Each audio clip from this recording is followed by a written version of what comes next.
സംയുക്ത തൊഴിലാളി യൂണിയനുകൾ നടത്തിയ ദേശീയ പണിമുടക്കിന്റെ ഭാഗമായി ചേർപ്പിൽ പ്രകടനവും ധർണയും സംഘടിപ്പിച്ചു. കേന്ദ്ര സർക്കാരിന്റെ തൊഴിലാളി വിരുദ്ധ ജനദ്രോഹ നയങ്ങൾക്കെതിരെയാണ് അഖിലേന്ത്യാ പണിമുടക്ക് നടത്തിയത്.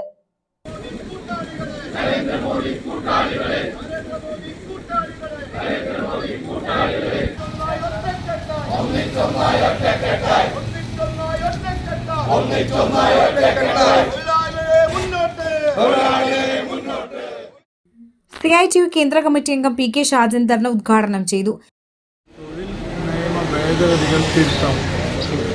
തൊഴിൽ നിയമങ്ങൾ എന്ന് പറഞ്ഞാൽ തൊഴിലാളികൾക്ക് സംരക്ഷണം നൽകുന്ന നിയമങ്ങൾ. അത് ഭേദഗതി ചെയ്യാന്ന് പറഞ്ഞാൽ തൊഴിലാളികളുടെ ഇന്ന് വരെ നേടിയെടുത്ത എല്ലാ ആനുകൂല്യങ്ങളും കവർന്നെടുക്കുന്നതാണ് ഈ ഭേദഗതി.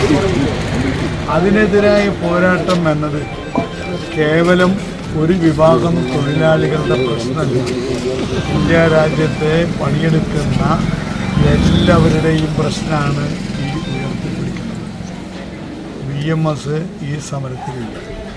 ആ തൊഴിലാളികളെയും ബാധിക്കുന്നതാണ് ഈ പ്രശ്നങ്ങൾ. ഈ രാജ്യത്തെ ഭൂരിപക്ഷം വരുന്ന ആളുകളെയും ഞെക്കിപ്പിടിഞ്ഞ് ഈ രാജ്യത്തെ മുതലാളിത്ത താല്പര്യം സംരക്ഷിക്കണം.